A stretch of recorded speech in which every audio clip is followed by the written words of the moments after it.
What up, dudes? The Ghost King is currently the most difficult foe in Dark and Darker. If you take a red portal down to Hell, or B3, in the center of the map you will find a boss arena that can spawn either the Lich or the Ghost King. So you geared up with some friends and decided to give it a shot, but probably had it go something like this.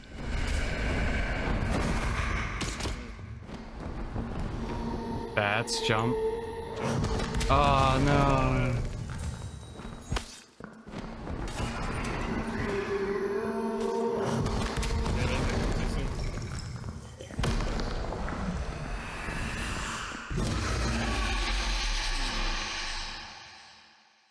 Fuck. The fight seems difficult at first, but once you understand the mechanics, majority of the damage can be avoided. This footage is from the end of Alpha Playtest number 3, so things are surely subject to change, but hopefully this can provide some baseline to go on for the future. For our clear, we ran Barb, Ranger, and Cleric. As a Ranger, I ran 2 bows so I could swap without reloading the quiver, and we had our Cleric run Cleanse as it seems to work for clearing the curse debuff that can be very deadly. Bring a ton of shield and health potions so you can spam them during the fight and help your Cleric save their heals. The shield potions I feel are crucial. Try to keep one up pretty much at all times. Also, make sure to bring a campfire to top up your Cleric spells, and try to use it before entering the red portal or while loading into B3 to save time. Once you enter B3, you want to get to the boss room as quickly as possible without wasting time. The circle will close in fairly quickly, and sometimes you may just want to come back and try for a better zone. Fortunately, or unfortunately, a lot of the times the final zone does end up being in this final boss room. That's right. Grab the protection shrine and go in first, Gary.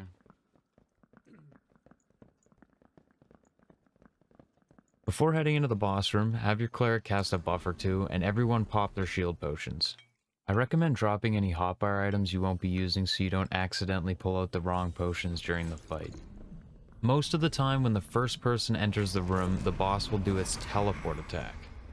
The boss will target a player, and a light will briefly shine on the location the Ghost King is about to teleport to.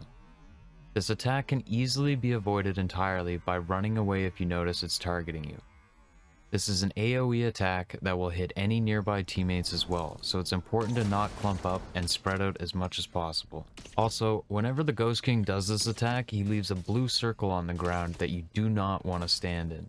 The boss arena can fill up with these blue circles rather quickly, covering almost the entire floor space if you are not careful about your positioning.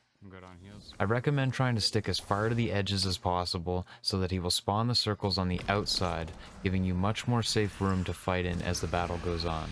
But what exactly do the blue circles do? I can't give you the math, but while you are standing in the circle and every time you are hit by the boss, it applies stacks of a curse debuff, which you can see above the character icons on the bottom left. Getting hit by the boss will give a couple stacks of the curse, but standing in the circles for even a few seconds can quickly accumulate 20 plus stacks. The more of these curse stacks you have on you, the more damage the Ghost King will do to you.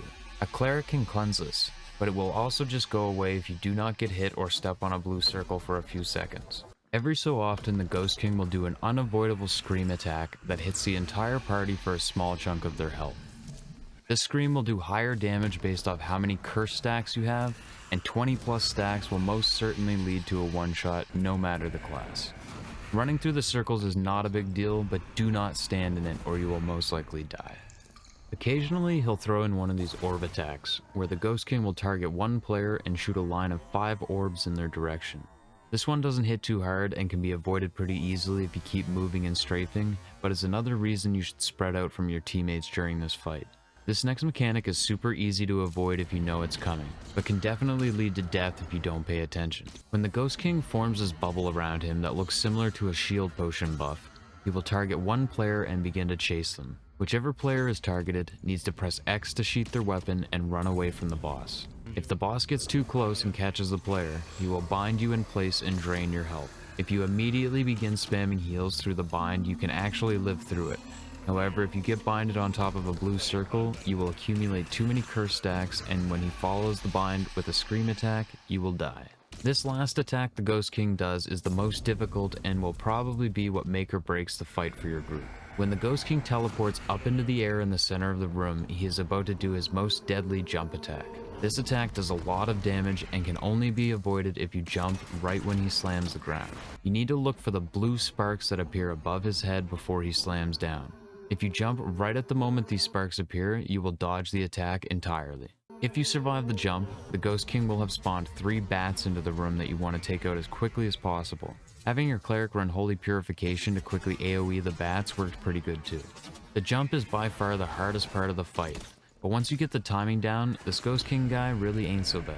Focus up, spam those shield potions, and pump as much DPS as you can, and you and your party will be enjoying the spoils of hell in no time.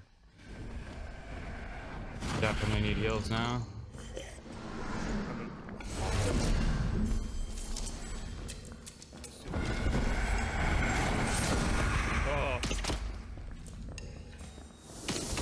I need more heals. Shit. I'm out of heals.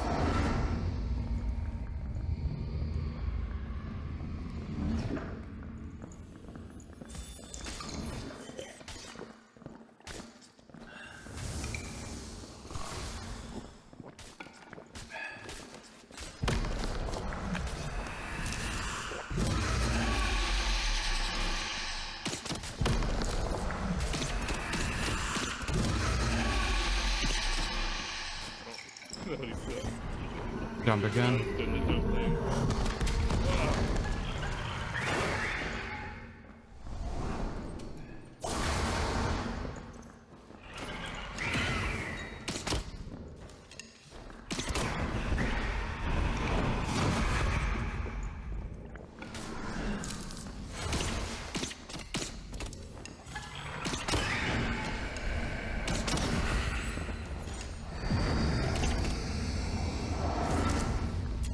Run, run. It's on you. I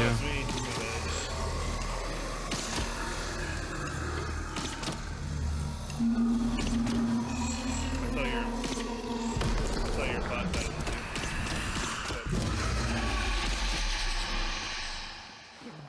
No, that's not what I meant to use.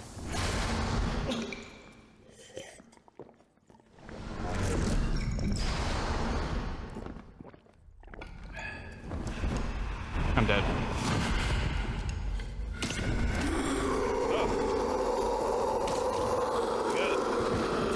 Oh my god.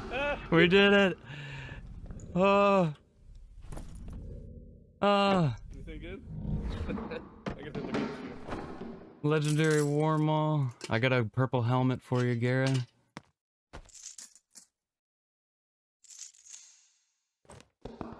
We fucking did it, boys. Hey! I gotta save Gara's stuff. There's a bunch of chests around the boss room that can also contain some high tier loot, as well as a gold pile that you can loot endlessly for as long as the zone allows.